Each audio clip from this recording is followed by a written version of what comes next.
Ako ang inyong Lolo Pael at ito ang aking kwento.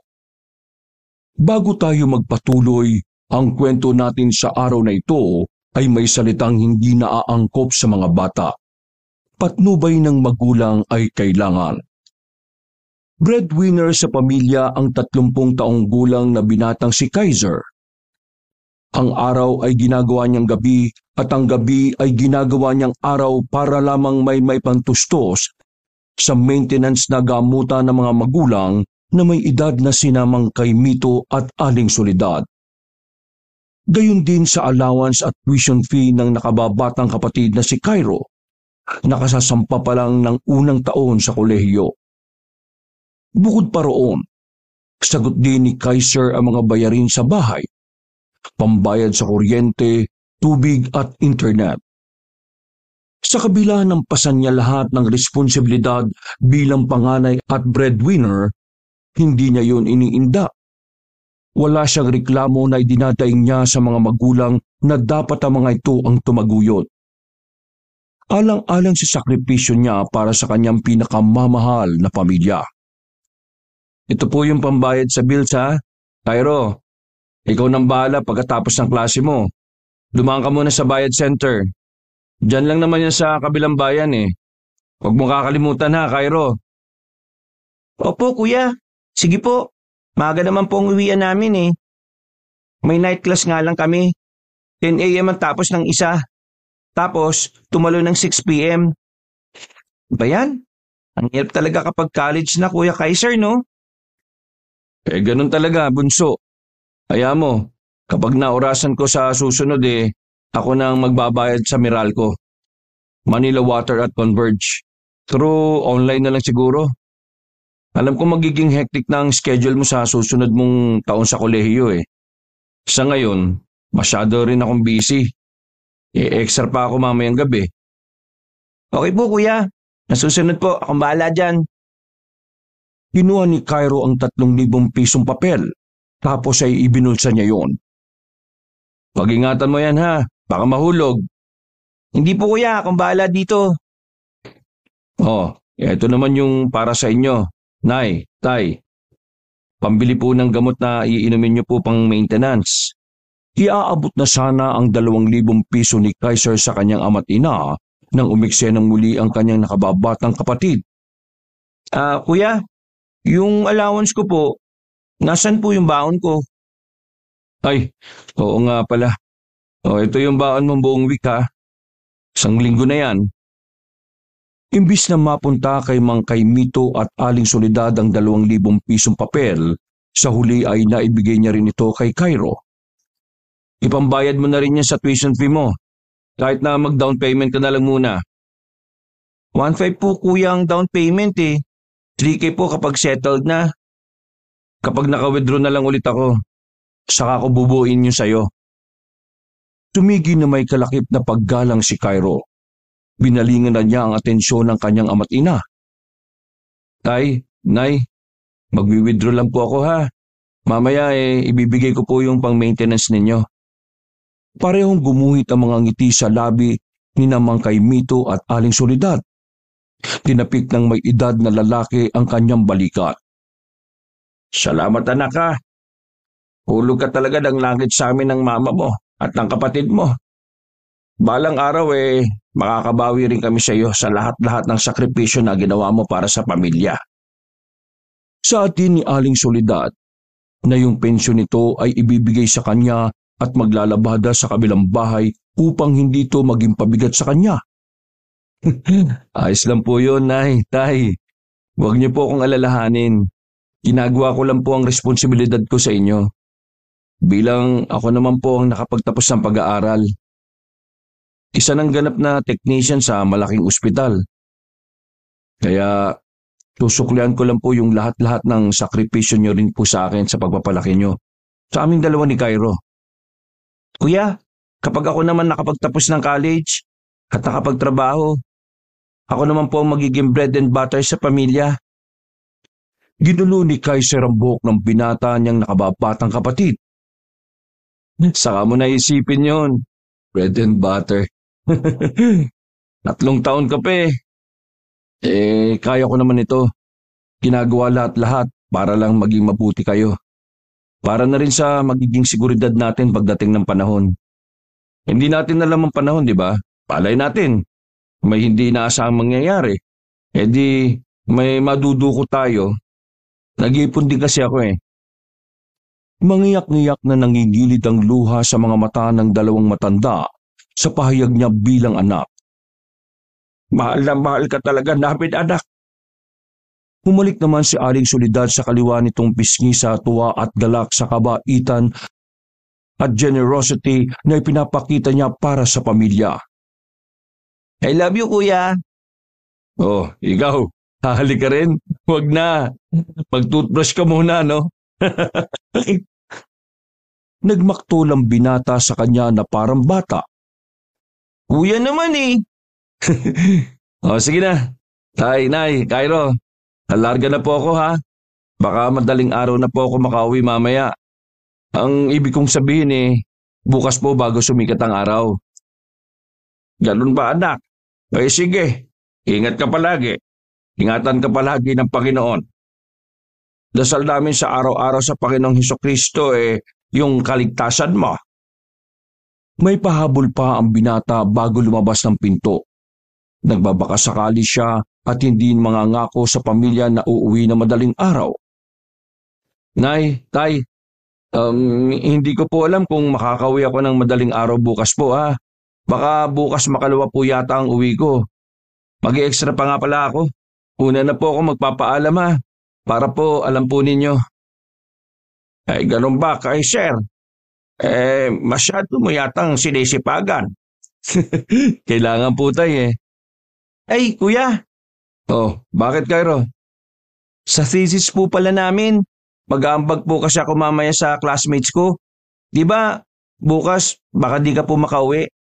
Una na din kita ha. Inungutan na siya ni Cairo bago umalis. Sige.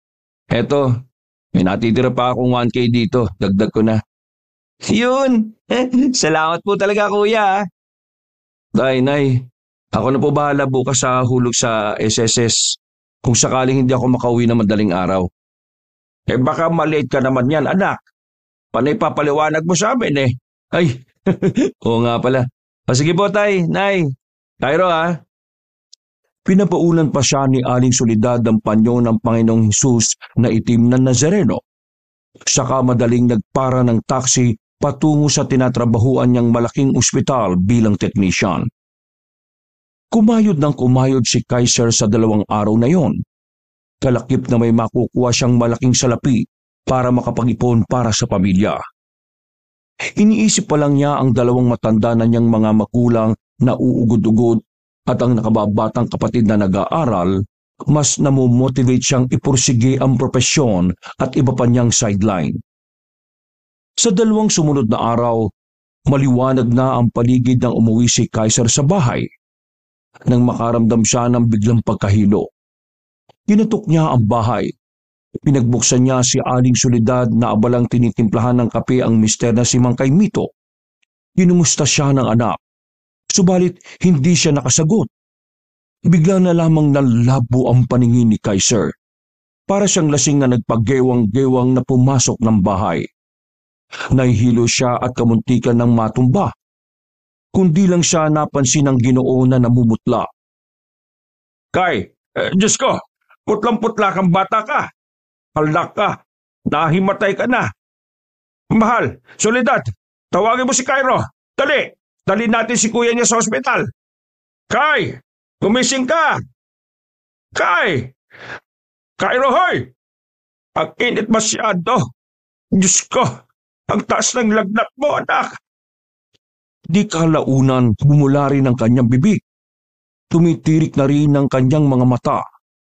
Dala ng sobrang pagod, kinumbulsyon si Kaiser. Ano pong nangyari kay Kuya Tay? Wala na maraming tanong, Cairo. Tumawag ka ng mga kapitbahay. Dali natin sa ospital ang kuya mo, bilis, bago pa mahuli ang lahat. Nagmadali na si Cairo. 5 minuto lang dumating na rin ang sasakyan. Inambulansya din siya pagdating sa klinik. Ilang minuto lang dumating na rin ang sasakyan. Sa mismong pinagtatrabaho niya bilang technician siya isinugod. Kagad na tinusukan ng dextro si Kaiser. Dumaan sa ilang lab test ang binata. Sinabi na dahil sa sobrang pagod o over-fatigue, kaya bigla siyang nawala ng malay. Hayaan niyo na po ko, Tay, Nay. Madi-discharge din po ako agad-agad. Pakiramdam ko po sigla na po ako ngayon. Makakabalik na po ako kagad sa trabaho. Gusto niyo po, dumiretso na po ako kagad sa kabilang agency. Huwag po kayo mag-alala. Hoy, huwag ka nga mayabang, Kaiser. Kita mo, loko. Sinalat siya ng ama sa liig. Ang init-init mo pa. Gusto mo bang mabinat? Papatayin mo yata ang sarili mo. Sayang po kasi ang araw na hindi ko po may papasok, Tay. Paano na yung panggastos natin sa mga susunod na buwan po? Huwag mong intindihin yon. Pinag-iisip mo pa yung mga yon. Di mo isipin ang sarili mo. Sa susunod na buwan pa naman yun. Saka bayad naman na lahat ng bills ngayong buwan. Nagawa mo na lahat. Kaya magpahinga ka na dyan. Mamaya kakain ka na. Sabi nga pala ng doktor mo, may iinumin kang gamot mamayang ding tanghali. O sige na, patulog ka lang dyan. Maayos na po ako ngayon, Tay. Okay na po ako. Pinagsabihan na siya ni Aling Soledad na wag nang matigas ang ulo. Baka mas lalo pang lumala ang sitwasyon. Makinig ka sa nanay mo, ha? Aba, kapag pinairal mo yung katigasan ng ulo mo, mapapaag ang buhay mo. Gusto mo ba yon? Wala nang nagawa si Kaiser kundi ang sundin ng kanyang mga magulang. Saka, Tay, Nay, wala na po kayong dapat ipag-alala sa babayaran natin dito sa ospital na ito, ha? Huwag na niyo na pong isipin yon. Dito naman ako nagtatrabaho. Kakausapin ko po yung kakilala kong HR na ilibre na po ako. Sumama ang ekspresyon ng mukha ni Mang Kaimito. Hindi naman ako makakapayag doon, Kay.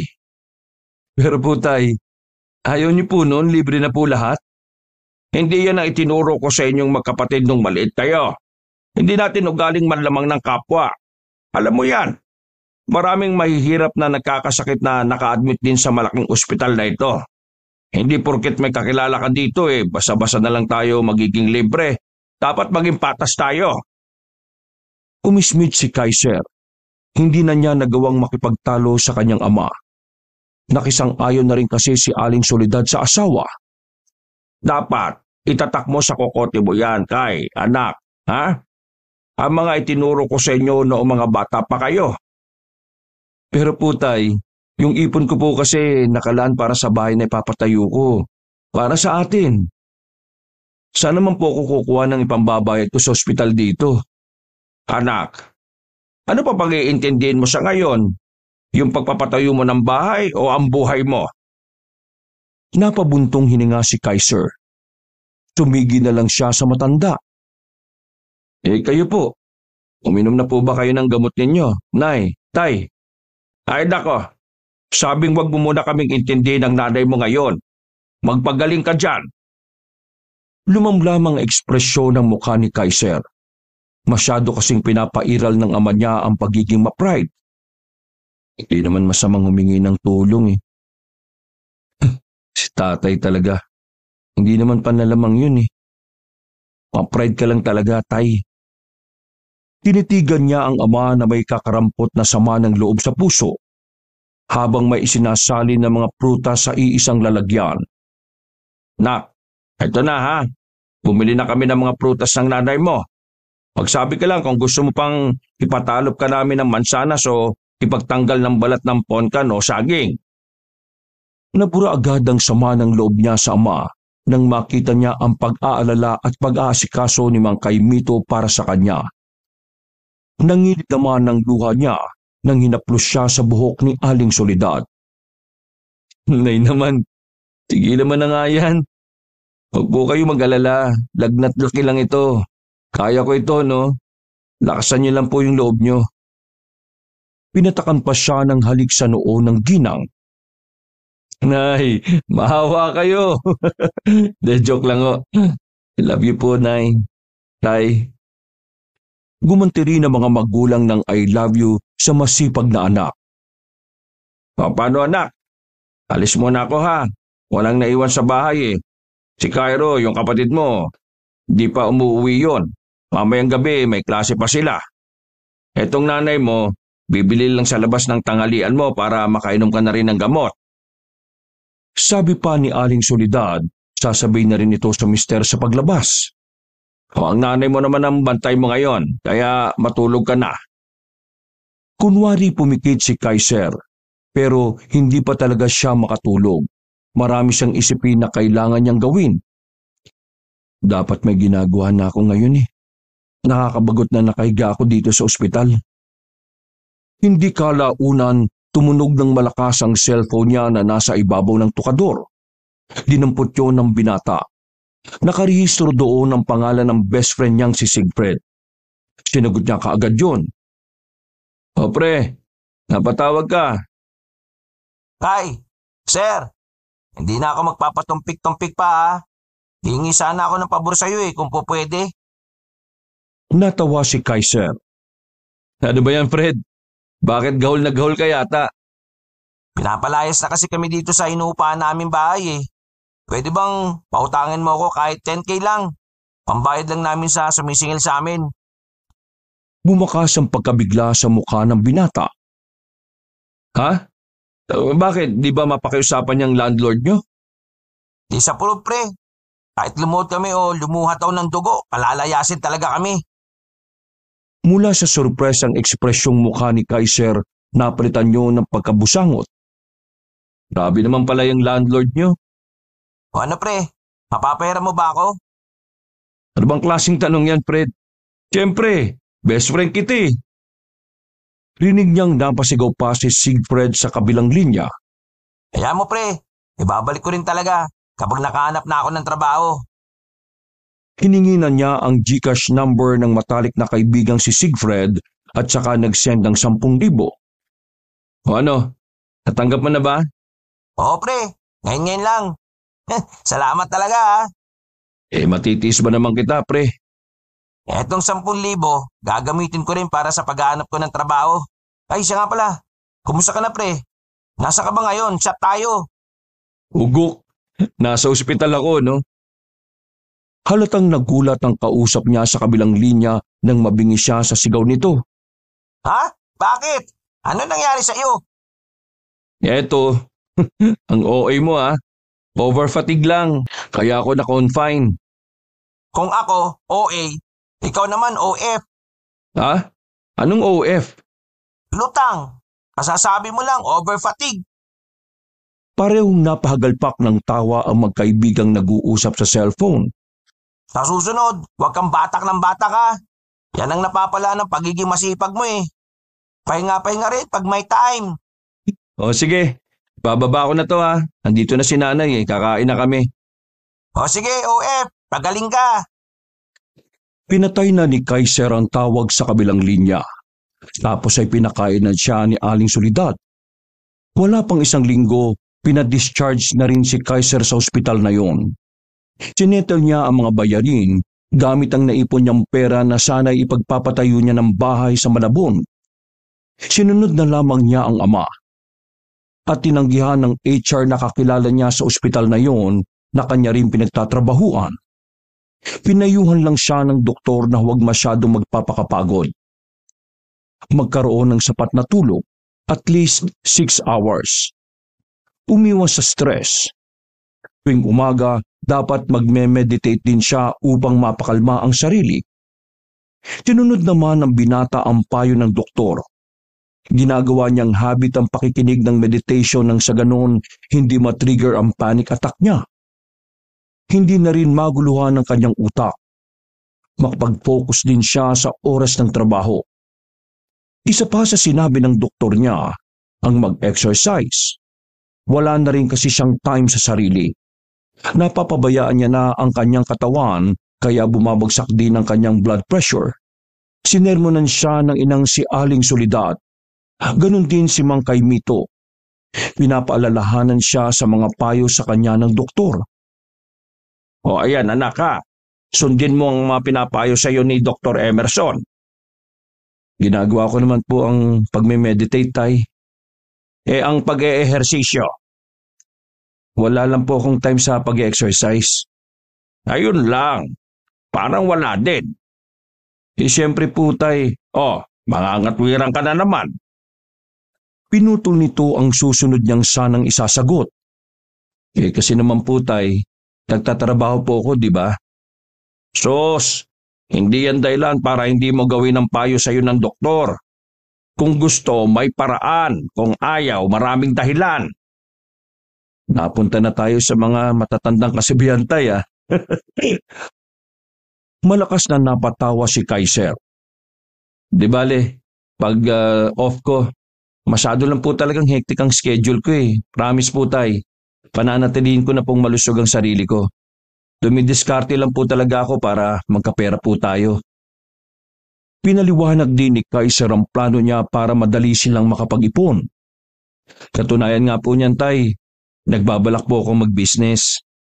Malaki-laki po yung binayaran ko sa ospital na pinag-admitan na tinatrabahuan ko po. Kailangan ko po makabawi eh. Ganun ba? Kung anong plano mo? Susuportahan ka namin ng nanay at kapatid mo.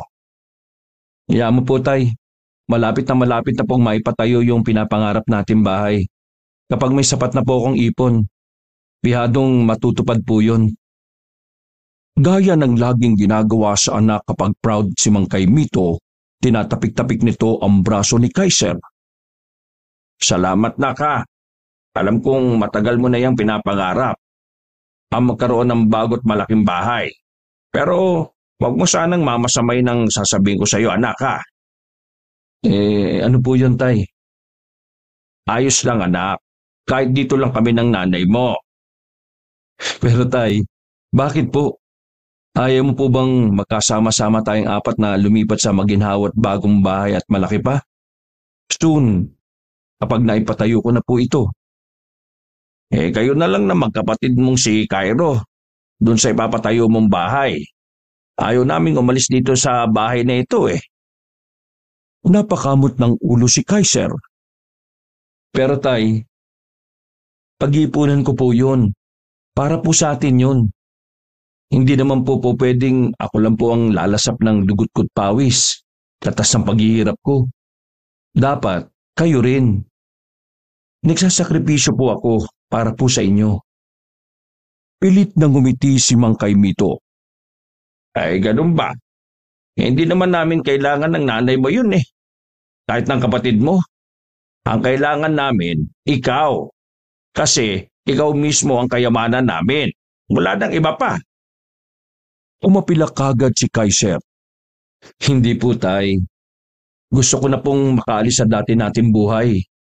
Gusto ko pong magbago yung buhay natin. Diba, sabi mo nga po na kayamanan niyo ako ni nanay? Pues, papatunayan ko sa inyo na tunay niyo akong kayamanan kapag naipalasap ko na po sa inyo ni nanay at Cairo ang kaginawaan. Gagawin ko po ang lahat-lahat para sa inyo. Para lang mapabuti yung future ni Cairo. Habang buhay po ako, isa-isahin kong tutuparin yung mga plano na nasa listahan ko. Uunti-untiin ko po yun. Subalit makulit si Mang Kaimito. Kinukontra pa rin ito ang mga binabalak ng anak na isama ang mga magulang para sa kanyang pangarap. Hindi, ayos lang kami ng nanay mo nga rito. Sa inyo na yan ang kapatid mo. Gamitin mo yung ipapatayo mong bahay at lupa para sa pamilya mo. Para rin kay Cairo. Hayaan mo na kami ni Soledad na maiwan sa bahay na ito. Kaya naman naming mapaglaanan ng pang-maintenance namin ng nanay mo. Total, senior din naman na kami. May pensyon na. Yun na lang ang gagawin namin para mabuhay pa ng matagal. Huwag mo kaming alalahanin ha. Ginagawa mo na lahat-lahat sa amin eh. Panahon naman para gawin mo yung para sa iyo, anak. Para sa sarili mo. Napatalikod ang matanda dahil malapit ang bumigay ang loob nito sa isinawalat na kalooban ng ama sa kanya. Para bang may kalakip na pagtatampo ito sa kanya na hindi niya mawari kung ano. May problema po ba, Tay? Bakit po ba kayo nagsasalita ng ganyan? May nasabi po ba akong masama? Pinalis ni Mang Kaimito ang nangingilid na luha sa mga mata. Bakit hindi ka na muna kaya mag-asawa, anak? Natoble ang panlalaki ng mga mata ni Mang Kaimito. Marahil ito siguro ang kinatatampo ng kanyang ama. Hinala ni Kaiser dahil matatanda na mga magulang, marahil gusto nang magkaroon ng apo. Nasa tamang edad ka na naman, Kaiser. Kaya pwede ka nang humanap ng kapareha. Napailing si Kaiser at sinagot ang ama. Pero tay, priority ko po kayo eh. Hindi naman pwedeng anak. Matatanda na kami. Nasasabik na kami sa bata. Kinamot niya ang likuran ng ulo. Tama nga ang hinala ng binata. Tay, nandito naman kami mga anak mo eh. Bakit naghahanap pa po kayo ng iba? Hindi na kayo mga bata ni Cairo. Gusto namin ni Soledad, may mga anak na kayo ni Cairo para makita naman namin ang apo namin sa inyo. Alam mo na, hindi naman na kami makakabuo ng nanay mo sa kama dahil bulok na yung kanyang ano. Oo, tay. Huwag mo nang ituloy. May mga batang nakikinig. Gusto ko lang naman alam mo na, anak, gusto na naming magkaroon na ng apo. Alam ko naman po yun ni tay. Dahil matatanda na po kayo. Pero, siyempre, magagawa ko pa bang makapaghanap ng nobya? Wala na nga po akong oras. Abay, di maghanap ka na. Lagpas ka na sa kalendaryo eh. Napasa po sa noo si Kaiser. Pakiramdam niya, mas lalo pa yatang sumakit ang ulo niya. Sa paniniwala ko po tay, kusang dumadating yung pag-ibig. Hindi po hinahanap yan. Nagbigay pa ng suwestyon ng matanda. Di magpatulong ka doon sa best friend mo. Baka may kakilala sino nga ba yun? Ano nga ba pangalan ulit ng best friend? Naitirik ni Kaiser ang mga mata. Siegfried po. Ayun! Si Singfred! Kumakanta pala si Fred, ano? Maganda siguro ang boses niyan. Nagpipilig ang ulo ni Kaiser. Lumalabas na ang sense of humor ng bingi niyang ama. Nako, wala pong alamin sa babae. Saka may malaking suliranin na kinakaharap yan ngayon. Sa kakumpare ko sana yung inaanak ko. Bagay sa iyo si Christine. Kapag magka-time na lang po ako siguro. Sa susunod hahanapin ko si Christine na irereto mo sa akin, tay. Pero sa ngayon, busy pa talaga ako eh. Saka tay, huwag mong i-pressure si Cairo na magka-jowa ha. Nag-aaral pa po yun. Baka naman may ireto ka sa kanya. Unahin muna niyang makapagtapos bago magkaroon ng girlfriend. Ay, sige na. Hindi na ako makikipagtalo sa iyo, bahala ka. Basta, nandito lang kami ng nanay mo sa bahay na ito. Kahit na anong mangyari, dito lang kami. Tinalikuran na siya ng kanyang ama't mabagal na pumasok ng bahay. Dala ng kanilang pag-uusap na mag-ama, nadagdagan naman ang stress niya sa hinihingi ng matanda. Kung kausapin ko kaya si Fred? Dama niya ang init na ibinuga ng kanyang bibig dulot ng inis. Wala talaga siyang balak magkaroon ng nobya. Talagang mapilit lang ang kanyang ama. Dahil napaglipasan na ng panahon. Baka buryong-buryong na sa buhay kaya gusto na ni Mang Kaimito mag-alaga ng sanggol. Galing sa kanilang mga anak. Masaya ako maging single eh. Ba't ba naman kasi itong si tatay naghahanap pa ng apo sa akin? Hindi ba siya masaya sa mga ibinibigay ko? Mas lalo tuloy akong nagkakaroon ng anxiety nito eh. Dinukot niya ang kanyang cellphone. Wala siyang pagpipilian kundi humingi ng payo sa kanyang matalik na kaibigan. Baka makatulong si Siegfried sa kanya sa problema niya sa hinihingi ng ama o may mairetong babae. Sinagot kagad yon ng kanyang best friend sa kabilang linya. Rekta na niyang sinabi sa binata kung ano ang kanyang pakay. Ikinwento niya ang tungkol sa pagkasabik ng kanyang ama sa magiging apo sa kanya. Ganun naman pala pre. Bakit hindi mo pagbigyan yung tatay mo? Agad na nagmaktol si Kaiser. Ugok, kung lumulusot lang itong kamay ko dito sa cellphone ko, baka nabatukan na kita eh. Narinig niya ang mahinang pagtawa ni Siegfried na wari ng aasar pa. O bakit? Hindi ba? Hinihingi mo nga ang opinyon ko, di ba? Ang kaso pre, ayoko talaga. Ayoko sa babae. O bakit? Bakla ka ba pre? Loko, straight ako no? Yun naman pala eh. Bakit nakay mo sa babae? Masarap kasing maging single. Sira! Mas masarap maka-experience sa babae. Masarap magkaanak, no? Minura niya ng malutong ang kanyang kausap. Gawain mo yan eh. Kailan mo pa natin yan sabihin sa akin pre ha? Best friend naman kita eh. Pero di mo ako kabisado? Nakakatatlong girlfriend na ako, uy. Kaya nga alam ko. Batid ko din naman na nakakatatlong experience ka na. Tapatin mo nga ako pre. Experience lang ba talaga habol mo sa mga babae? Oh, bakit sa akin ang COC nito pre? Akala ko ba sa'yo? Napataas ang kaliwang kilay ng binata. Anong COC? Yan ka na naman sa mga abbreviation mo pre. Mais ka nga. Akala ko ba Gen Z ka pre? COC meaning Center of Conversation. Lutang. Ito talaga oh. Eto pre kung ayaw mo magka-girlfriend, tapatin mo na yung tatay mo. Umamin ka na, bakla ka. Rinig niya nagpigil ng tawa si Siegfried. Sumarado na ang kanyang bagang at tutubuan na naman siyang muli ng panibagong inis sa ulo. Eto naman, joke lang uy. Tatay mo pa rin yung si Mang Kaimito, no? Ang akin lang, magpakatotoo ka sa tatay mo kung ganon. May kasabihan nga, di ba? The truth will set you free. So, kung ano yung nasa puso mo, sundin mo. Pero pre, ayaw ni tatay eh. Mas lalong malulungkot yun kapag ayaw kong mambabae. Kabaliktaran talaga tayo, no? Bigyan mo na kasi. Marami ka naman pera eh. Yung perang inipon ko, may pinaglalaanan ako dun, uy. Sa dami ng pera mo kaya, pwede ka nang bumili ng... Asar na ako sa'yo, Fred ha. Sinasabi ko sa'yo. O bakit? Ayaw mo bang mag-ampon na lang? Malamang, hindi papayag si tatay nun kapag hindi galing sa akin. Alagang hayop. Gaya ng aso't pusa, ayaw nila? Humatsing siya sa di niya malamang dahilan. Ayaw ni nanay at tatay eh. Inuubo yun sa mabalahibong nilalang. Tsaka dagdag pa yung tae. Kung saan-saan dumudumi kapag hindi tinuruan ng maayos eh. O pero eto, payong kaibigan lang magpakatotoo ka. May punto ang kanyang kaibigan.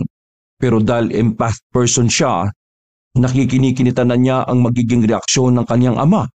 Higit na ayaw niyang masaktan, mabigo o malungkot ang kanyang mahal sa buhay. Hindi pre, kailangan ko to. Baka nga oras na para magkaroon ako ng sarili kong pamilya. Isang anak na aalagaan ko. Fred, baka naman may maireto ka sa akin oh.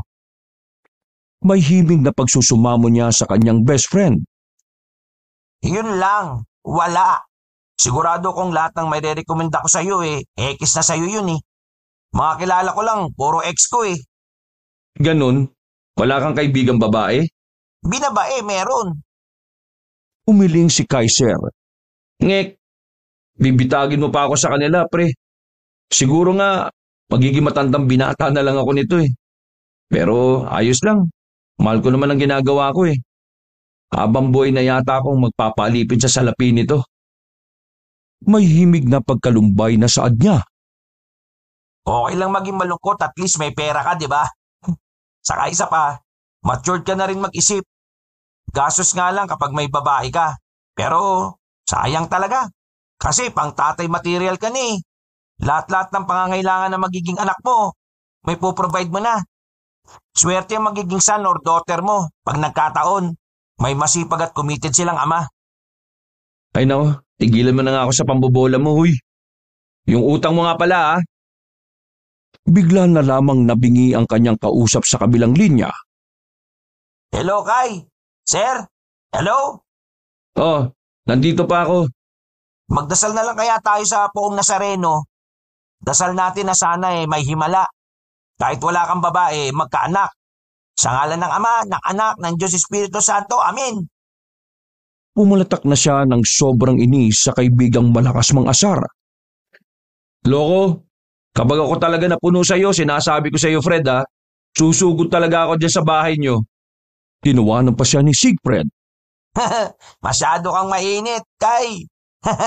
Eto na lang, Omegle pre. Subukan mo. Marami ka dyan makikilalang iba't ibang tao. Download ka niyan. Ha? Omegle? Pero balita ko maraming foreigner dyan na nagpapakita ng mushroom nila. Nilayo ni Kaiser ang cellphone na nakadikit sa kanyang tenga nang marinig ang wagas na pagtawa muli ng maraming beses ni Siegfried. Awit ka pre ha. Pero di bali na nga lang. Maraming salamat sa iyo pre. Sa payo mong puro kalokohan. Uy, may matino naman no. Ewan ko sa iyo. Bilang kapalit ng pagpapayo ko sa'yo, kalimutan mo na yung utang ko ha. Lumungkot ang mukha ni Kaiser sa narinig. Anong sabi mo Fred? Pakiulit nga. Hello Kay, sir. Di kita marinig eh. Hoy, bayaran mo ang utang mo ha. Sira ka. Chappy, double dead, beep. Natuliling si Kaiser sa malakas sa pagpatay ni Siegfried ng tawag. Aba, kahit kailan talaga ugok yun. 10K din yun, no? Kapag tinakasan ako ng lokong yun, nako, may paglalagyan siya sa akin. Utang ng utang, hindi porket kaibigan ko siya, ha? Hindi niya ako babayaran. Matapos ang tawag sa matalik na kaibigan, chinek niya ang kanyang relong pambisig. Kagad niyang binilisan ng pagbaba at nagsuot na ng uniforme para gumayak sa kanyang pagpasok sa trabaho. Marami silang ginawa sa pinagtatrabahuang ospital. Doble-doble pa ang itinambak sa kanyang task, kaya hindi na siya dumiretso sa sideline niya. Hapong-hapo siyang umuwi ng bahay, subalit hindi niya inaasahan ang sasalubong sa kanya. Imbis kasi na pagpahingahin siya, tinanong pa siya ng amang si Mang Kaimito kung nakipagkita ba siya sa babae. Ano anak? Gustong-gusto na namin ang nanay mong magkapo eh. May edinate ka ba ngayon kaya ka late nang umuwi? Dumagdag pa ang kanyang inang si Aling Soledad. Ginatungan pa ang asawa at nagtanong kung maganda ba yung kasama niyang babae. Pabagsak na napaupo siya sa malambot na couch ang binata. Sinagot niya ang mga magulang na parang lantang gulay. Nagtrabaho po ako, Nay, Tay. OT po. Kung hindi niyo po naintindihan anong ibig sabihin ng OT, ibig sabihin po nun overtime. May diin sa huling dalawang katagang sinabi niya sa dalawang matanda niyang mga magulang. Nahawa na siya kay Siegfried na puro abbreviation ang ibinibida sa kanya. Bigyan mo naman kami ng apo. Mag-anak ka naman. Sabik na kami sa bata eh. Alam mo ba Kay, Nak, naiinggit kami ng nanay mo dun sa kapitbahay natin na meron ng apo. Saka nag-anak pa si Marcy. Kahit matanda na yon nagkaanak pa rin. At wag ka, napaka-cute ng bata. Naitirik na lamang ni Kaiser ang kanyang mga mata. Nagpantig na ang dalawa niyang tenga sa makulit na matanda. Tay, tingnan mo naman po yung kalagayan ko. Maasikaso ko pa ba yung paghahanap ng babae? Gusto niyo ba mag-hire ako ng baby maker para mag-apo kagad kayo? Ay anak, huwag mo naman akong pagtaasan ng boses. Kasi po tay, ang kulit-kulit niyo eh. Aba, ang tapang mo kung makasagot ka Tumama na ang realisasyon sa kanya. Nabura ang kanyang kaantukan nang matagpuan niya ang sariling sinasagot na harap-harapan ng ama. Ang ibig ko pong sabihin, Tay, wala naman pong magiging problema kung pinagpahingan niyo na lang po ako eh. Galing po akong trabaho. Naghahapit po ako para po sa inyo. Tumiklab na ang galit ni Mang Kaimito sa kanya. Ay bakit, Kaiser? Ano pa pinagmamalaki mo, ha? Yang trabaho mo? Kesyo, ikaw ang nagbabayad ng ilaw at tubig. Tapos, binibilan mo kami ng mga damit. Porkit ikaw ang nagpapakain sa amin may gana ka ng manumbat kagad, ha? Sa pagsinghal na yun ng kanyang ama, kagyat na napaangat ang magkabila niyang balikat sa gulat. Sinubukan ding umawat ni Aling Soledad sa mister ngunit nabigo ang ginang. Tay, uminahon po kayo. Wala naman po kung ibig sabihin yan eh. Paunti-unti ay lumamlam na rin ang galit na ekspresyon sa mukha ng matanda. Nababawasan na ang pangungulubot nito nang malumanay nang nagsalita ang binata. Ang gusto lang naman kasi ng nanay mo, magkaapo ka. Sana ibigyan mo naman kami. Patandaan na kami ng nanay mo, anak. Baka di maglaon, mawala na lang kami ng hindi namin nasisilayan yung magiging apo namin sa inyo ni Cairo. Tay, darating din naman po tayo dyan sa puntong yan eh. Pero sa ngayon po talaga priority ko po muna kayo para magkaroon tayo ng maginhawang buhay. Marahan niyang paliwanag kay Mang Kaimito. Aanin naman namin ang maginhawang buhay na yan kung wala kaming apo. Saka hanggang kailan pa kami maghihintay, anak? Mamamatay na nga lang kami kakahintay eh. Wala ka pang maging nopya. Ang masaklap pa, wala ring susunod na henerasyon sa pamilya natin. Sa pamilya Francilio. Giit ni Mang Kaimito sa kanya. Pero sa ngayon tay, hanggat wala pa akong napupusuan o nagpapatibok ng puso ko, hindi ko muna yan inuuna eh. Kaya sana maunawaan niyo naman ako. Naiintindihan kita, anak. Pero sa akin lang mahuhuli lang talaga kami ng nanay mo. Inggit na inggit kami sa mga kapitbahay at kaibigan namin noon na may apo na. Tapos yung iba, may apo pa sa tuhod at talampakan. Sasarado na ang talukap ng mga mata ni Kaiser pero hindi pa rin tapos sa sentimiento ang matanda. Mabuti pa tay, magpahinga na lang tayo para mapanatag yung isipan nyo. Lalo na ngayon, matanda na po kayo. Prone na po kayo sa sakit. Puro na nga lang kami higa Puro na lang kami tulog. Wala na lang kaming ibang ginawa kundi manood ng TV.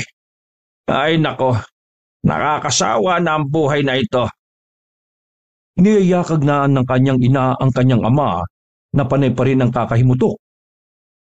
Tigilan mo nga ako, Soledad. Ayaw mo ako maglabas ng saloobin sa panganay natin.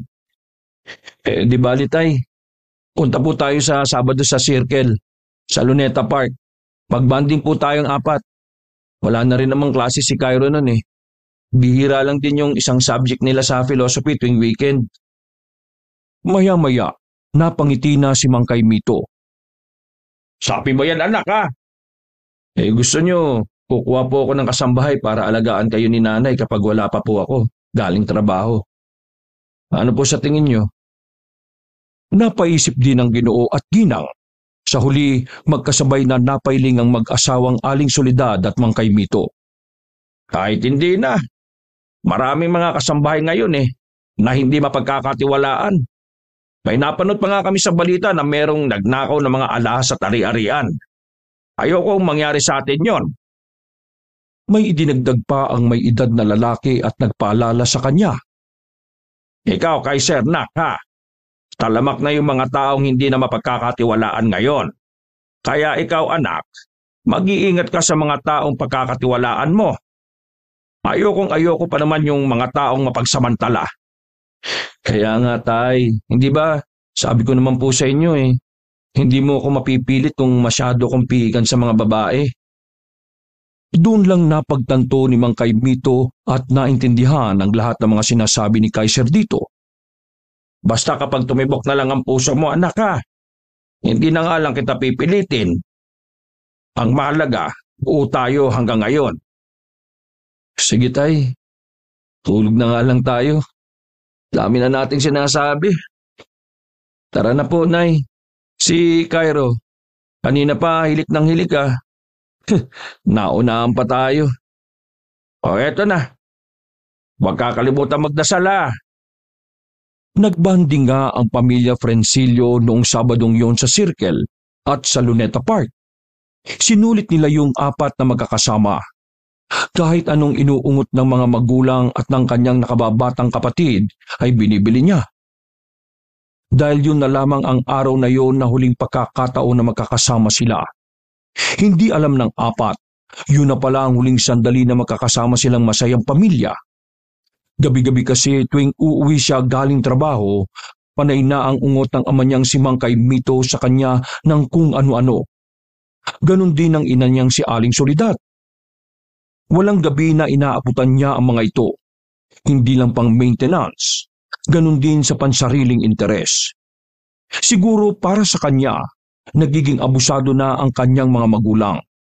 Nahawa na rin ang kanyang nakababatang kapatid na araw-araw na lang may project. Kaya napagbibigyan niya naman. Ganoong nagdududa na siya bakit palagi siyang inuungutan ng mga ito. Isang araw, binilan niya ang dalawang matanda ng sari-sariling cellphone para may pagkaabalahan at kalimutan na ang hinihiling na magkapo. Ayan po tayo, madami na po kayong damit. Itong cellphone nyo, binili ko po kayo para makapaglibang kayo dito sa bahay. Matuto kayo niyang social media. Alam mo na, text, Facebook, Messenger, yun po ang gawin nyo. Salamat talaga, anak. Paturo po kayo, Nay-Tay, kay Cairo, ha? Nandiyan naman ang kapatid ko para i-guide po kayo kung ano pong kailangan gawin. IT ang course po kaya ng anak niyong yon. Tungkol po sa mga computer at gadget na yan. Dumating na nga ang mga araw na marami nang hinihingi ang kanyang mga magulang. Matapos siyang bigyan ng kani-kanyang cellphone ng dalawang matanda. Anak, gusto namin ng nanay mo yung tablet ba yon? Dumagdag pa si Aling Soledad at tumingi sa anak ng flat screen TV. Saka yung tablet yung parang computer. Bumili ka na rin ng bagong washing machine ha. Yung refrigerator natin. Nak, wala nang lamig. Ay, oven toaster pa pala. At saka yung blender. Napulo na si Kaiser. Natuliling na siya sa mga inuungot ng kanyang mga magulang. Kaya napagsalita na niya ito ng hindi maganda. Bakit bang kukulit niyo? Ay, kami ba talaga makulit ng nanay mo ha? Umuungot lang naman kasi kami sa iyo. Pwede po ba? Unahin natin yung mga kailangan? Ay bakit? Yung mga binanggit ko at ni Soledad kailangan din naman ng mga yun ha. Unahin po natin ang mga pagkain, pang-grocery, stock ho dito sa bahay. Saka na po yung aba. Kung ikaw na ang magdedesisyon sa bahay, di sige. Sinigawan na siya na matanda. Nagulantang ang binata. Ganon din si Aling Soledad ay napaamang. Tay, bakit po kayo nagkakaganyan? Tama naman po ang mga sinabi ko ha. Kung tama ka, di ikaw na ang tama. At kapag ang mga magulang mo na ang mali, masyado kang nagmamarunong. May himig ng pagtatampo si Mang Kaimito. Sumama naman ang loob ng binata sa sinabi ng kanyang ama. Tay, ako'y nagpapaalala lang.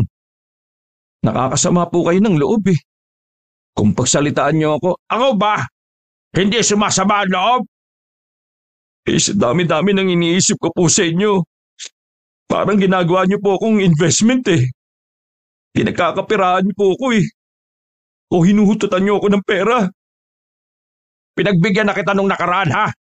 Pero ngayon, hindi kita palalampasin sa pagsagot-sagot mo sa akin. Hindi ka po tumatanggap ng pagkakamali. Kung pagtasan mo kami ng boses May nagbukas ng pinto. Kararating lang galing eskwelahan ni Cairo. Sabay baba ng bag sa shoe rack. Nagtatakang nagtanong ang binata kung anong pinagtatalunan. Ano pong nangyayari? Bakit po kayo nagsisigawan?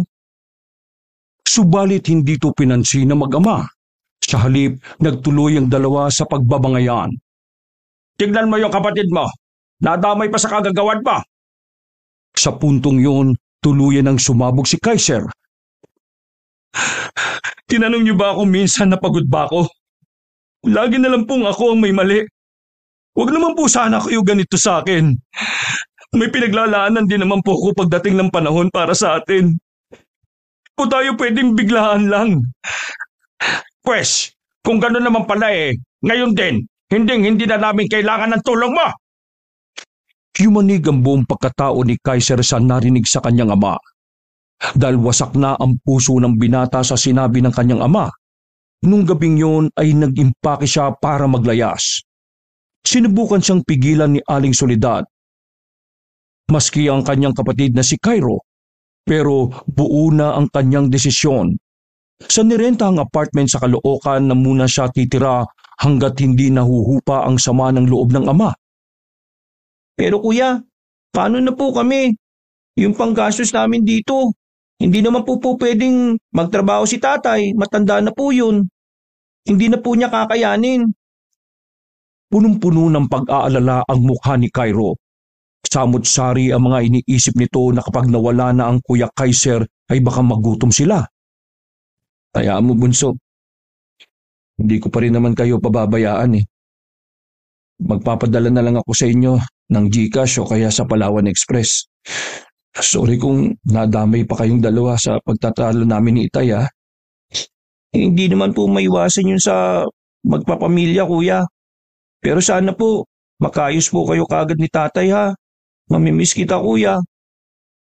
Matapos maisilid lahat ng gamit at pasakay na sa taxi, hinalikan pa niya sa pisngi ang nakababatang kapatid. Ikaw nang bahala kay nanay at tatay ha. Magpapadala ako mamaya. Sige po kuya, kahit na-stress na kami sa mga subject, kaya ko po ito. Salamat. Mahal kita, bunso. Mahal din po kita kuya. Pinanindigan nga ni Kaiser na tisi ng sariling pamilya na hindi tupuntahan sa tahanan nila. Nanatili siya sa inuupahang apartment. Gayong day off niya, ni hindi man lang niya dinalaw ang kanyang mahal sa buhay dahil sa sama ng loob sa pagsasagutan nilang mag-ama. Nang minsan wala siyang ginagawa, naisipan niyang gamitin ng isang dating app site na nirekomenda sa kanya ng best friend niyang si Siegfried. Wala naman daw mawawala kung susubukan niya ang app na yon. Baka dito na niya makilala ang magiging one and only true love niya. Gaya ng kanyang inaasahan, puro mga foreigner ang tumatambad sa kanyang screen. Puro mga kalaswaan ang mga pinapakita. Mawawalan na sana ang binata ng gana nang may makatagpo din siya na babae. Sa hindi niya malamang dahilan, nagkaroon siya ng paghanga dito. Hanggang sa kusa na lang tumibok ang puso niya sa ugali nitong pagiging prangkat natural na tao. Akala niya, maboboard lang siya. Isang tipikal lang kasi ito na may pangkaraniwang pananamit. Pero habang tumatagal ang kanilang pag-uusap, mas napapangiti siya dito. Nagpakilala ang babaeng nakilala niya sa Omegle bilang si Luan. Tinanong pa siya kung anong ginagawa nito sa buhay. Heto, day off ko. Ikaw ba, Luan? Tambay lang ako pero maganda. Napabusangot si Kaiser. Pumilig-pilig ang kanyang ulo. Tangkang inex na sana niya ang app na Omegle kaso pinigilan agad siya nito. Hoy, si Maika sir, huwag mong inex. Porkit nalaman mo lang na tambay na maganda ako. Kumikita naman ako ah. Natatawang nakipaggamunan siya sa babaeng kausap. O sige Lu, saan naman? Sa scatter. Saka, huwag ka, lagi akong siniswerte ah. Swerte? Sa apps na sugal? Napataas ang kaliwang kilay ng binata. Kagad na dinepensya ni Luan ng sarili sa kanya. Oo, katunayan, ako nga nagpo-provide sa pamilya ko ng mga needs and wants nila eh. Akala mo ikaw lang ah. May idinagdag pa ang babae ng banat nito. Nasa tanang buhay niya, noon lang siya nakaramdam ng pambihirang kilig. Isa pa, lapitin din talaga ako ng swerte. Tiyempo kasi ako sa'yo, jackpot, nakilala kita, at tinamaan pa ako sa'yo eh. Gamit ang hinlalaki, pinitik nito ang ilong sa banat, nangamati sa magkabilang pisngi ni Kaiser. Bumanat pa ito upang magpa-impress sa kanya. Saka, akala ko talaga nung una, 20 ka lang eh. Mukha kasing 20. Oh, pick-up line na naman ba yan? Mukha kasing baby. Ay. Tuluyan nang bumigay ang loob ni Kaiser sa mga banat, papuri at pambobola ni Luan. Nagpalitan din sila ng numero ng cellphone. Mag-a-eyeball na ang dalawa sa weekend. Dahil sa magaan ng loob niya kay Luan, mas napalapit pa siya sa babae. Nang magkita ang dalawa sa personal, sa una ay nagkakahiyaan pa. Hindi alam kung sino ang unang kikibo. Pero hindi kalaunan, napalagay na ang loob nila sa isa't isa. Iba kasi kapag nasa pagitan ng screen lang nag-uusap. Parang aldab. Ibang feeling naman kapag nagkaharap kayo. Mas lalong nahulog si Kaiser sa babae. Bukod din sa pagiging maprangka ni Luan, astig din ito kung titingnan. Aakalain nga ng iba na may pagkatibo ito. Pero straight girl daw ang kanyang ka-eyeball. 1 month ding niligawan ni Kaiser si Luan. Sinagot din siya ng babae. Hindi na rin ito nagpakipot sa kanya kasi may binabalak din ito na lingid sa kanyang kaalaman. Totoo ba? Mahal mo na ako, Kaiser? Totoo na talaga ang kanyang nararamdaman. Ito na nga ang itinadhana ng babae para sa kanya. 100% mahal na mahal kita, Lu. Ikaw ba? Mahal mo, ha? Hindi na naituloy ni Kaiser ang susunod na sasabihin. Pinutol ni Luan ang pabalik na tanong ng babae nang sugurin siya nito ng halik. Hindi yun inaasahan ng binata. Napalaki pa ang kanyang mga mata. Naramdaman niyang nilaliman nito ang paghalik sa kanyang lapi. Marubdob yun. Kaya naman gumanti rin siya at in-enjoy ang pakiramdam na yon. Hindi na rin nila pinalagpas ang pag-iisa ng kanilang mga katawan. Pumunta sila sa isang mamahaling hotel. Tumatawag na ang kani-kanyang laman sa isa't isa.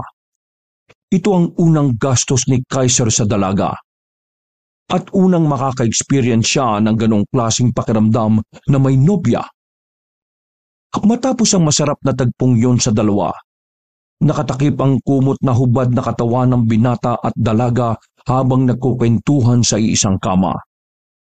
Tinanong siya ni Luan sa isang mahalagang bagay. Hindi ba, Kai? Nakwento mo sa akin noon na naghahanap na ng apo yung parents mo. Pero bakit hindi mo ipinutok yung bulkan sa kuweba ko? Sinuway siya kagad ng binata. Uy, ano ba, babe? Huwag mo nga sabihin yan. Ang dami-daming nakikinig na bata pasaway ka talaga. Ha? Anong nakikinig na bata? Saan? Wala. Pero bakit nga hindi mo pinutok yung bulkan? Pinatikom niya ang bibig ni Luan sa paraan ng biglang paghalik dito. Ikaw talaga inulit mo pa, oh. Ikaw kasi ang makulit dyan eh. Dapat sa loob, inilabas mo pa. May baby na sana ako. Makakaupo na rin sana ang nanay at tatay mo. Ipinagsalikop nito ang mga braso. Tila ba nagtatampo ang babae. Iniisip ko rin kasi ang pamilya ko eh. Saka parang hindi pa ako ready. Nagmamahala naman tayo, di ba? Ako ba iniisip mo? Mahal mo ba talaga ako? Siyempre mahal na mahal kita. Alam mo yan, Lu. Pero hanggat hindi kami nakakapag-ayos ni tatay, hindi pa ako handang magkaanak tayo. Binalot siya ng yakap sa mga bisig ni Luan. Mas lalo siyang nakaramdam na hindi siya kailanman nag-iisa dahil kasama niya ito. Mahal na mahal kita, babe. Ano mang problema mo basta nandito lang ako, ha? Hindi kita iiwanan.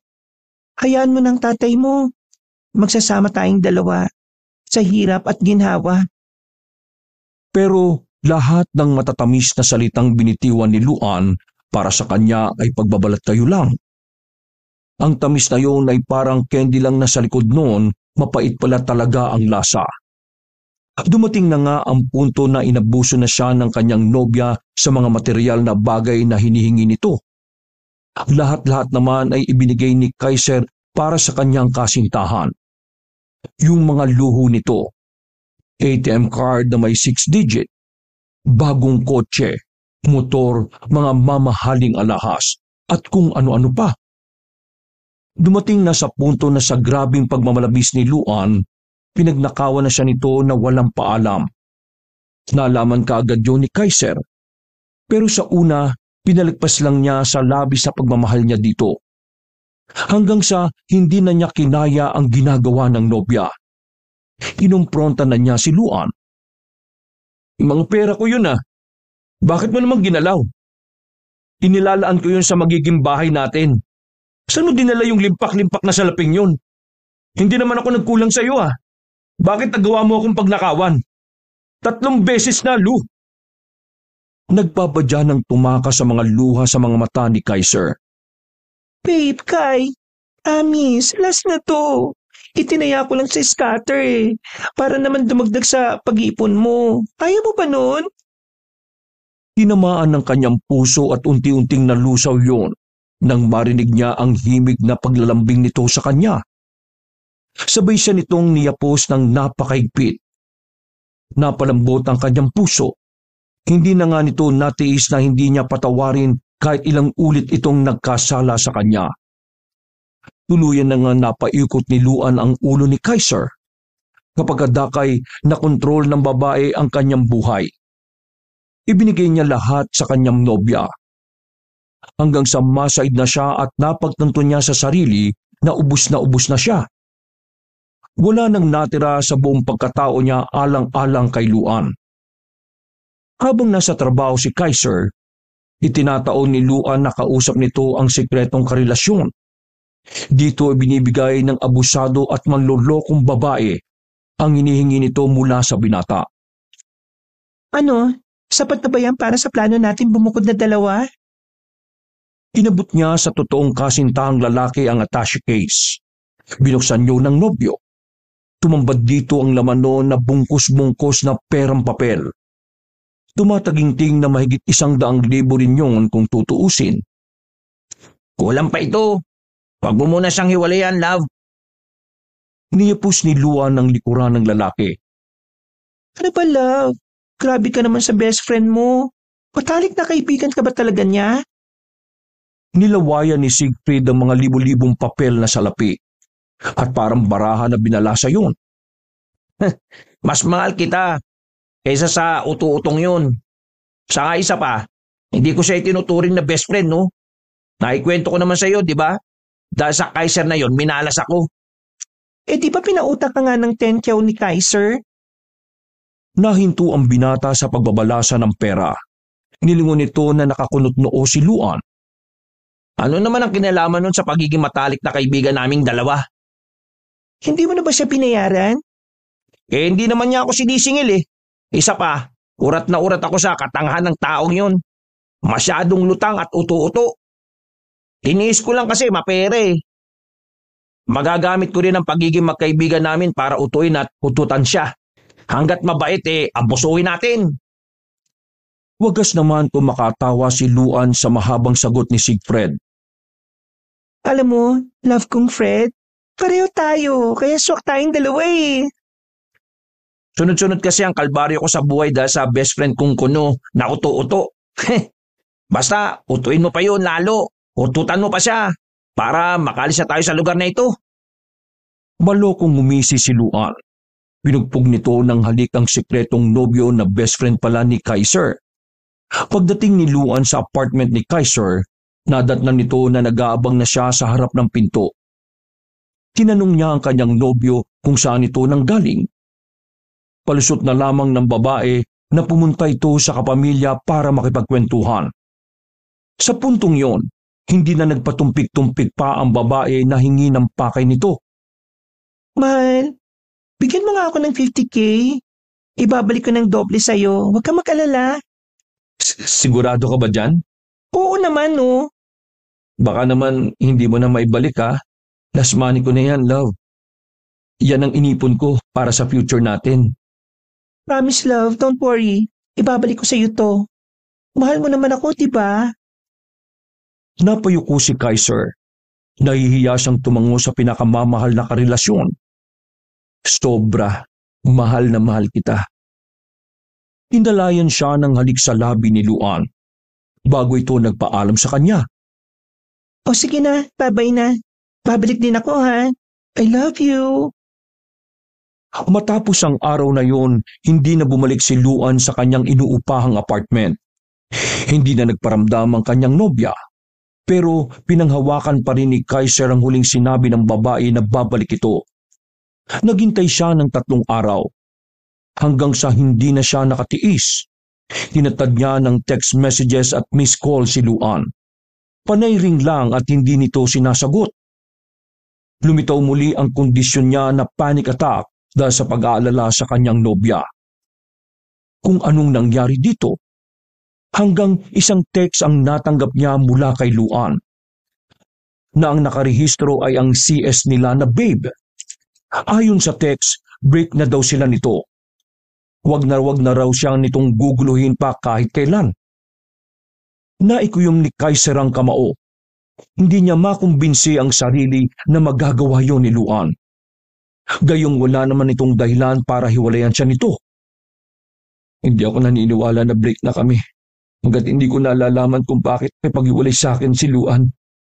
Hindi ako naniniwala na si Luan na nag-text sa akin ng ganun. Hindi. Dahil sa labis na kagustuhang malaman ni Kaiser ang lahat, at para maliwanagan siya sa pakikipagtala sa relasyon sa kanya ng babae, personal na pinuntahan niya si Luan sa bahay nito. Tinatad niya ng katok ang pinto. Malalakas at magkakasunod na pagkatok ang ginawa niya. Hindi kasi maganda ang kutob niya. Dinig na dinig niya kasi sa loob ng bahay ni Luan ang mga ungol ng lalaki at babae at sunod-sunod na malalakas na paglagapak ng tumatamang katawan. Hindi na nakatimpi pa si Kaiser. Buong pwersang tinadyakan niya ang pinto. Bumukas yun. At parang bombang sumabog na nasorpresa siyang nadatnan si Luan habang kasiping ang kanyang best friend na si Siegfried. Magkapatong ang dalawa. Si Luan ay nasa baba habang ang kanyang best friend ay nakaibabaw. Sinugod ni Kaiser si Siegfried. Hiniwalay niya ang dalawang nag-iisa. Sa tindi ng galit, isang malakas na suntok ang dumapo sa mukha ng binata. Tumumbay ito sa sahig. Umawat naman si Luan sa kanya. Kaiser, huwag mo siyang saktan! Dinuro siya ni Siegfried na sapo ang pumutok na labi. Hayop ka! Ikaw palang lalaki ng girlfriend ko! Isa pang sapak ang ibinigay niya sa mukha nito. Hindi naman magawang makapagsalita ni Siegfried sa panginginig na namutok na labi. Tangkang ipapadapo muli niya ang kamao sa mukha ng traidor niyang kaibigan nang sumigaw si Luan. Kaiser, ng nobyo ko. Marahang napalingon si Kaiser sa kanya. Anong sabi mo? Nobyo mo? Oo, sa nobyo ko. Ano pala ako para sa'yo? Umiling si Luan. Yumuko ito nang sabihin nito ang totoo. Walang tayo, Kaiser. Ginamit lang kita para mapakinabangan ka namin sa pagsasama namin ni Fred. Parang gumuho ang mundo ni Kaiser sa sumunod na sinabi ni Luan. At kailanman, hindi kita minahal. Maluhaluhang nag-iiling si Kaiser. Bigla din siyang nanlambot sa lumabas sa bibig nito. Hindi totoo yan, Lu. May nangyari sa atin, di ba? Bawiin mo yan. Mahal mo ako, Lu. Huwag mo naman gawin sa akin to. Parang nasawa mo na. Gagawin kong lahat para lang balikan mo ako, please. Lumuhod si Kaiser at saka niyakap ang mga binti ng babae.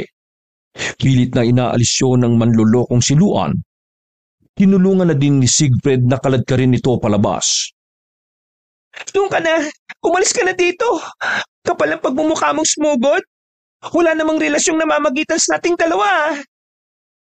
Maotoridad na saad ni Luan.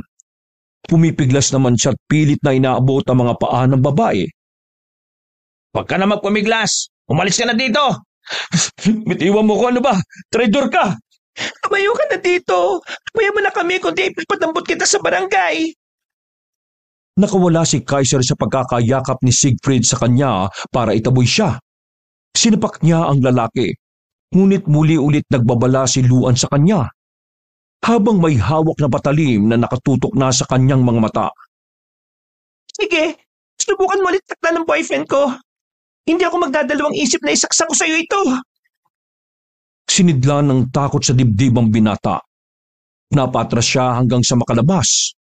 Pero pansamantalang nabura din ng takot niya nang mapagtantong takot siyang mawala ang kanyang pinakamamahal na babae. Pinagsara na siya ng pinto ng dalawa. Pinagtatatadyakan at pinagsusuntok niya ang pintong yon.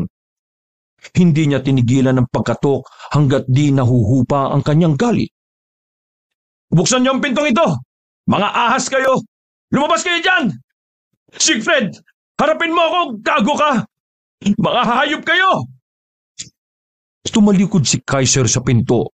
Sumadsad siya hanggang maigupo sa lupa. "Bakit niyo ako niloko ng ganito? Unang tatay ko. Pangalawa ang pinakamamahal kong babae. Pangatlo, ang best friend ko. Lahat sila inaway ako matapos lahat-lahat ng ginawa ko sa kanila. Ano bang ginawa kong kasalanan sa inyo? Saan po ko nagkulang? Saan?" Napasubsob siya sa kanyang mga palad. Doon na ibinuhos ang emosyong nararamdaman. "Minahal lang naman kita, Luan. Nagmahal ako sa iyo ng totoo. Pero bakit ito ang ginanti mo sa akin? Binigay ko sa iyo lahat-lahat. Kulang pa ba? Grabe ka naman sa akin." Dumating na yung mga barangay tanod na tinawagan ng tunay na magkarelasyong Luan at Siegfried para damputin si Kaiser at ilayo sa bahay. Nang sa gayon, hindi makagawa ng gulo at iskandalo sa iskinitang yon. Iyak ng iyak si Kaiser pag-uwi sa inuupahang apartment. Nagpakalunod siya sa alak. Tungga lang siya ng tungga. Laklak ng laklak habang nakatingin sa nakakalula sa ibaba. Dala ng kalasingan, tinawagan niya ang nakababatang kapatid na si Cairo. Sumagot agad ang kanyang kapatid sa kabilang linya. O kuya, kumusta ka? Magpapadala ka na ba sa amin? Ang tagal-tagal mo ring hindi tumawag sa akin ha. Bakit hindi ka makontak ng mga nakaraan? Tinatad siya ng samot-saring tanong ni Cairo. Ayun, nangutang patuloy ako sa kaklase ko para may makain kami. Hindi ka na po kasi makontak-kontak talaga eh. Si nanay at saka si tatay, nag-aalala na po sa'yo. Ano bang problema, kuya? Hilong-hilo na si Kaiser bitbit ang alak na nasa kanyang utak. Nanlalabo na ang kanyang paningin habang nakamata pa rin sa nakakalula sa ibaba mula sa ikalawang palapag. "Gusto ko nang mamatay. Ano, kuya? Wala nang kwenta ang buhay ko, bunso. Kapag wala si Luan, sino ako? Sino na ako? Hindi ko na mabibigyan ng apo si Tatay, Luan. Balikan mo na ako. Luan, balikan mo ako. Ibibigay ko lahat-lahat sa'yo. Magiging makasarili ako para sa'yo." Takang-taka naman si Cairo sa kanyang sinasabi.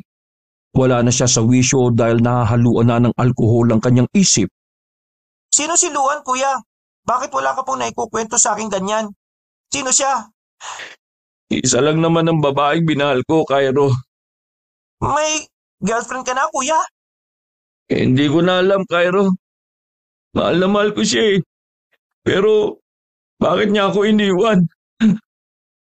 Tumungga pa siya ng alak. Inubos niya yun bago mapayuko at magpapatihulog mula sa ikalawang palapag ng apartment. Kuya! Kuya! Anong nangyayari sa'yo? Bakit may naririnig akong sigawan dyan? Kuya, pupuntahan kita dyan! Saan ka ba? Wala. Huwag mo na akong hanapin. Wala nang kwenta ang buhay ko. Binato niya ang bote ng alak sa kanyang likuran. Bumalandra yon sa pader at nagkapira-piraso. May tumamang bubog sa kanyang talampakan. Bumaon yun doon. Manid na siya sa sakit na nararanasan niya. Doble ang sakit dulot ng panloloko sa kanya ng kapalaran. Ito ang tandaan mo, Cairo. Ikaw nang bahala sa mga magulang natin, ha? Huwag mong gagayain ang kuya mo na madaling naloko at nang mahal ng sobra-sobra. Sipagan mo lang. Pagpursigihin mo lalo, ha? Mahal na mahal ko kayo. Hindi na niya nahintay sumagot ang kapatid. Pinatay na niya yung tawag sa kabilang linya. Pumanik siya sa third floor ng apartment. Mula sa ikatlong palapag, tumuntong siya sa may terrace. Nalalaglag ang mga luha niya sa ibaba. Mahal na mahal kita, Luan. Ginago mo lang ako. Kailan ako nagmahal ng ganito pero kapalit ay sobrang sakit. Gusto ko na mawala ang sakit na ito. Kaya tatapusin ko na ito dito. Mula sa terrace ng second floor ng apartment, wala siyang atubili na tumalon. Sa ilang segundo lang mula sa pagkakahulog sa mataas na lugar, nalugutan ng hininga ang makasariling si Kaiser. Matatagpuan ng walang buhay na binatang umaagos ang dugo sa likod ng ulo. Basag ang bungo, labas ang utak. Dilat ang mga mata. Larawan ang mga mata nito ng lungkot. Puno ng pigati at sakit. Pinalibutan ng bangkay niya ng mga nakikiusyosong mga tao. Nang mabalitaan niyo ng kanyang pamilya, ay walang pagsidla ng paghihinagpis at pagdadalamhati ang lungkot na nadarama ng kanyang ama't ina. Ganon din si Cairo na di niya akalain yun na pala ang huling pag-uusap nilang magkapatid. Ang huling narinig niya sa kuya ang mga habilin to na magsumikap kagaya niya. At huwag magpaloko at magmahal ng sobra sa iba. Labis-labis na sakit ang nadarama ni Mang Kaimito sa nangyari sa inaasahang anak. Basa ng luha na matanda ang bangkay ng binatang ipinapasok na sa morgue para ayusan. Naimatay pa si Aling Soledad nang makita ang patay na katawan ng anak. Kinausap ni Mang Kaimito si Cairo kung anong mangyayari. Ipinagtapat niya ang totoo. Ako po yung huli niyang nakausap nung gabi po, bago po nagpakamatay si kuya, tay. May sinabi po siyang pangalan ng babae. Si Luan daw po eh. Luan? Nagkibit balikat ang binata. Hindi ko po alam, tay. Sabi po niya noon, mahal na mahal po niya yung babaeng yun eh. Ibig sabihin, nagpakamatay ang kuya mo para sa isang babae. Naliwanagan lang ang mag-ama nang may nakita ang mga pulis sa bag ni Kaiser na wallet. Kalakip nito ang larawan ng isang babae na Luan ng pangalan. Ito yung Luan na tinutukoy ng kuya mo.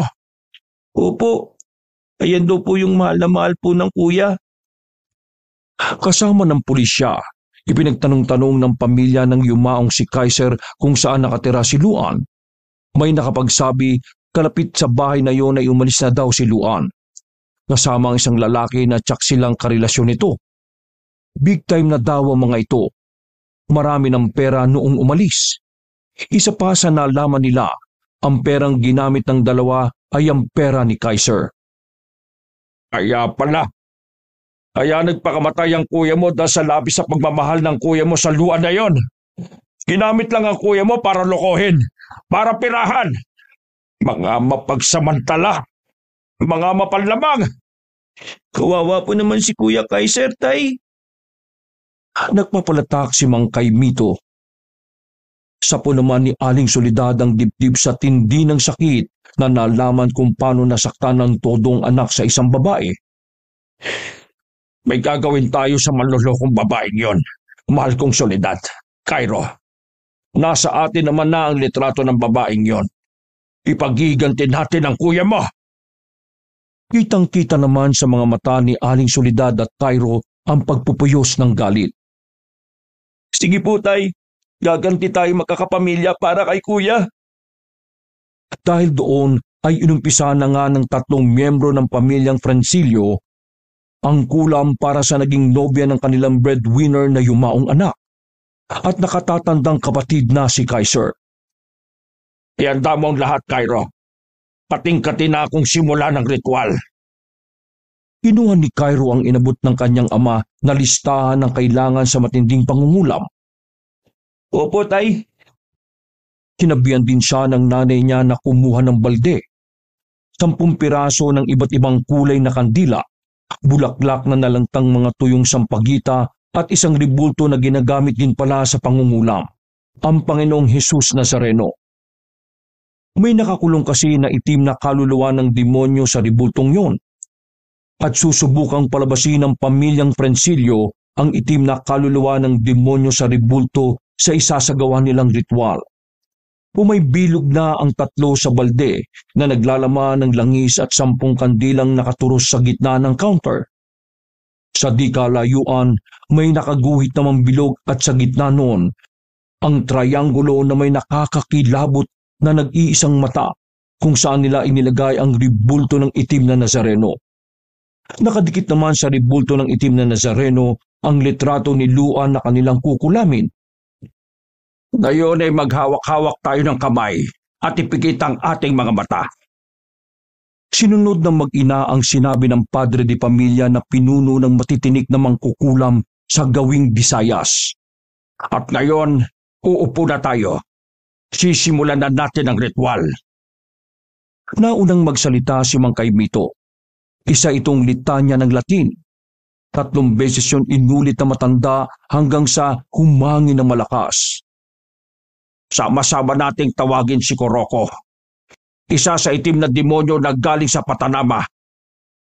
Sumunod namang nagsambit si Cairo ng itim na kataga. Humangin ng malakas. Sa huling pagsambit ni Aling Soledad ng makapangyarihang itim na galing sa itim na libro, biglang kumapalang sindi ng kandila.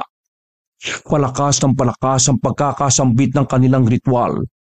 Dahilan upang kumulo ang langis na nasa balde. Pare-parehong dumilat ang tatlo at bumaling sa ribulto.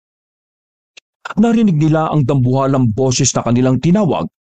Sa pangunguna ng padre de pamilya na si Mang Caimito, inutusan nito si Kuroko na tugisin ng babaeng nasa litrato.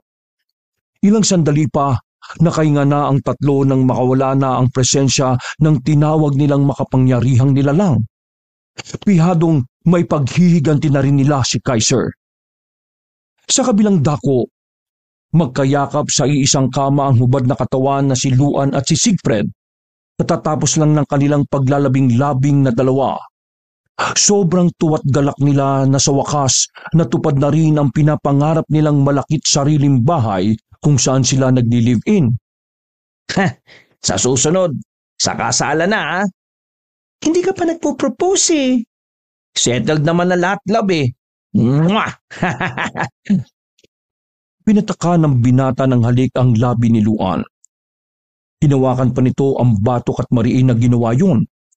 Nang magkahiwalay ang labi nila sa isa't isa, napanatag lang sila, saka nagtitigan at nagtawanan. Ikaw ang wild. Anyway, love, tapos na ba napatay na yung best friend mo? Ipinatong niya muna ang mga palad niya sa kanyang ulo. Lantad na lantad tuloy ang mabuhok nitong kilikili. Hindi naman nasiwa si Luan. Bagkus ay inamoy-amoy pa yon. Oo, ako pa ba? Pero wala akong pakialam. Ang pakialam ko lang ngayon, eto, magkasama tayo. Masayang masaya. Mwah! Tama ka, love. Never ko namang minahal yung taong yun eh. Dahil ikaw lang ang minahal ko. Kahit kakarampot na pagmamahal, wala. Mwah! Ngayon, matatahimik na ang buhay nating dalawa na magkasama. Sinugod ni Siegfried ng halik si Luan. Pumatong ulit siya sa kinakasama. Magkakaroon pa sana ng round 2 sa kama nang makaramdam ng init ng katawan ng babae. Para siyang napapaso sa sobrang init nang pumatong siya kay Luan. Para siyang mapapaso sa sobrang init nang pumatong si Siegfried sa kanya. Putik! Ang init mo! Bakit ang init mo? Ano to? Napansin niya na may dumikit sa balat niya at sa kanyang ari ng mga natuyong kandila. Dumoble ang panlalaki ng kanyang mga mata na unti-unting nalulusaw si Luan. Nag-hysterical na ang babae. Diyos ko, love! Iwan mo ako! Ako. Hindi na nagawa pang makaporma si Siegfried sa pagkabigla. Pinapanood na lamang niya si Luan na nakiging kalansay. Hanggang sa maluto nga ang mga laman nito at buto na lamang ang natira.